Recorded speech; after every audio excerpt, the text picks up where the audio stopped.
शेवग्याची शेंगांची भाजी बनवण्याच्या तशा खूप वेगवेगळ्या पद्धती आहेत। आपण ही भाजी वरणामध्ये, सांबारमध्ये किंवा बेसनाच्या पिठल्यामध्ये शेंगदाण्याचं वाटण करून किंवा काळ्या मसाल्यामध्ये अगदी सर्रास बनवत असतो।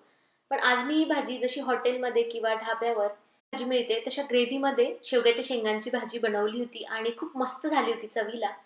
तर आपण रेसिपीला लगेचच सुरुवात करूया। तर इथे मी शेवग्याच्या 4 शेंगा घेतल्या आणि शेवग्याच्या शेंगा जशा आपण रेग्युलर त्याचं वरचं साल्ट काढून घेतो तशा पद्धतीने साल्ट काढून आणि त्याचे एकसारखे काप करून घेतले आहेत।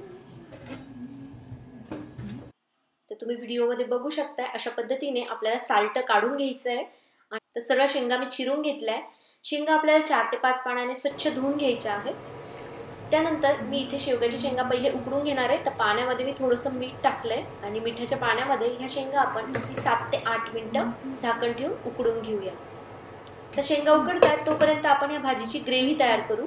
तर त्यासाठी तेलामध्ये मी 2 छोटे बारीक चिरलेले कांदे घेतले, यासोबतच 1 टमाटा घेतलेला आहे, 8-10 लसणाच्या पाकळ्या आणि 1 इंच आल्याचा तुकडा घेतलाय। आणि आता आपण कांदा टमाटा व्यवस्थित छान सोनेरी रंगाचा होईपर्यंत तेलामध्ये परतवून घेऊ। शेवग्याच्या शेंगा ह्या खूप पौष्टिक आहेत, त्यामुळे त्या आपल्या आठवड्यातून एकदा तरी आहारामध्ये याचा समावेश नक्कीच करावा। तर तुम्ही बघू शकता 3-4 मिनिटांमध्ये कांदा आपला छान सोनेरी रंगाचा परतला आहे आणि टमाटा एकदम सॉफ्ट झालाय। तर आता आपण हा जो मसाला आहे याची पेस्ट बनवणार आहोत। तर इथे मिक्सरच्या भांड्यामध्ये मी भाजलेला मसाला काढून घेतलाय। यासोबतच मी याच्यामध्ये ओलं नारळ असतं, त्या ओल्या नारळाचे काही काप घेतले आहेत आणि याची आपण छान पेस्ट करून घेऊ।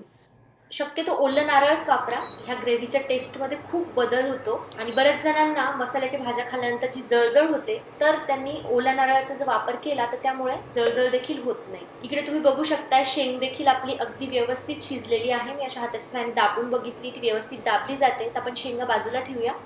आता हा जो मसाला आहे हा आपल्याला तेलामध्ये परतवायचा आहे। तर मी इथे हिंग जिऱ्याची फोडणी देऊन घेतली आहे, त्यामध्ये हा तयार मसाला घालून आणि यासोबतच काश्मीरी रेड चिली पावडर देखील आत्ता तेलामध्ये घालून घेतली आहे, म्हणजे ग्रेव्हीचा जो रंग आहे तो खूप छान येतो। तर आपण हा सर्व मसाला 4 ते 5 मिनिटं व्यवस्थित परतवून घ्यायचा आहे। यासोबतच याच्यामध्ये थोडीशी हळद, अर्धा चमचा जिरे पावडर, अर्धा चमचा धने पावडर आणि तुमच्या चवीप्रमाणे काळा मसाला घातलेला आहे। तुम्ही याऐवजी किचन किंग मसाला देखील वापरू शकता आणि पुन्हा सगळे मसाले आपण एकत्र व्यवस्थित परतवून घेऊ।